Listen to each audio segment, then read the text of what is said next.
Essa tragédia na blitz da Polícia Militar nesse fim de semana chama a atenção mais uma vez para um problema antigo e grave, o de beber e dirigir. Larissa Batista conversou com especialistas para explicar o que acontece com os reflexos de quem insiste em beber e sair dirigindo logo depois. Veja. Se beber, não dirija.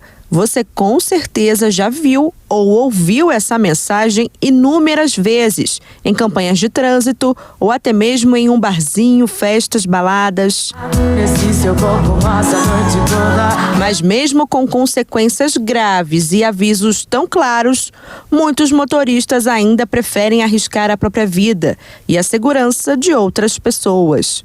Quando você ingere não só o álcool, como qualquer droga, você está colocando em risco a sua vida, mas principalmente as dos demais.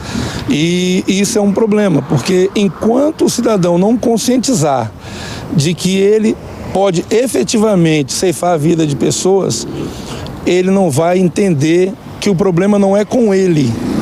O problema é com os demais. Pode não parecer, mas basta um copo de qualquer bebida alcoólica para o seu corpo mudar. A sensação de relaxamento ou até coragem após o consumo de álcool passa e dá espaço para a falta de percepção sensorial, de acordo com este médico. O álcool como efeito, ele tem essa função de efeito depressor no sistema nervoso central e apesar de inicialmente a gente ter esse aumento de encorajamento, esse aumento de euforia, esse aumento de confiança, isso é diretamente danoso com relação à direção veicular, com relação à segurança nossa da direção veicular. Então a única tolerância pro álcool e direção veicular é a tolerância zero. Se encontrado 0,1 decilitro de álcool no sangue, a gente tem uma chance do risco relativo de 5 vezes mais acidente de trânsito. E se encontrado 0,3 decilitro de sangue, a gente tem até em 140 vezes mais risco relativo de ter algum acidente de trânsito. Dados do Departamento de Trânsito mostram que essa prática perigosa segue acontecendo aqui no DF. De janeiro a setembro deste ano, foram mais de 12.500 infrações envolvendo a alcoolemia. No mesmo período do ano passado, esse número ultrapassa 16 mil casos. As saídas para feriados e também período de férias representam um maior índice desse tipo de infração. O Código de Trânsito Brasileiro determina que dirigir sob o efeito de álcool é uma infração gravíssima, com a aplicação de uma multa no valor de R$ 2.934. Além disso, a Carteira Nacional de Habilitação é suspensa por 1 ano. Além das penalidades administrativas, as consequências também podem ser criminais. A lei é o seguinte, hoje o Código de Trânsito, que é a Lei 9.503, ele opera da seguinte forma. Nós temos a situação de quem se nega, que não foi o caso, que vai ser autuado em 12 meses e suspensão do direito de dirigir, e o valor de uma multa gravíssima é 10 vezes e ganha 7 pontos na carteira.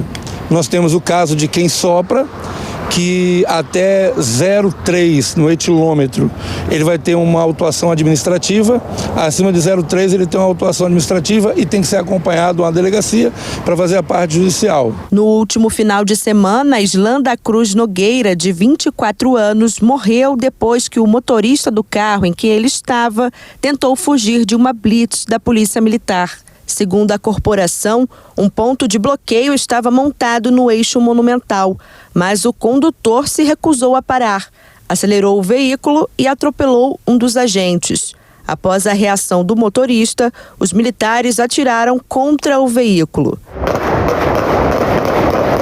A perseguição parou apenas quando o condutor deixou o carro e deitou no chão. Mas um dos tiros efetuados pela PM teria atingido o passageiro, que não resistiu aos ferimentos. O motorista segue preso de forma preventiva. Segundo a Polícia Militar, dentro do carro de luxo estavam garrafas de bebidas espalhadas e o motorista apresentava sinais de embriaguez.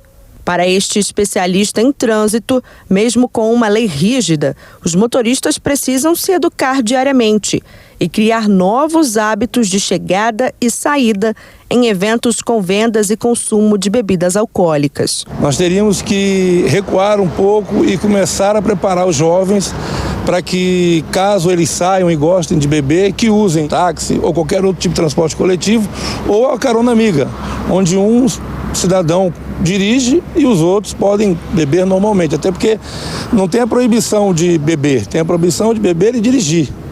Então, se a gente ficar focando só em blitz, eu acabo que a gente está enxugando gelo, porque enquanto o cidadão não entender que isso realmente pode gerar um problema, ele vai continuar bebendo e vai continuar dirigindo e fazendo uso de subterfúgios, como alguns recursos de informática, para tentar achar onde é que está a blitz, para fugir dela, para não sair, para chegar mais tarde. E aí, quando ele se depara com a blitz, entra em desespero e aí acaba cometendo esse tipo de situação.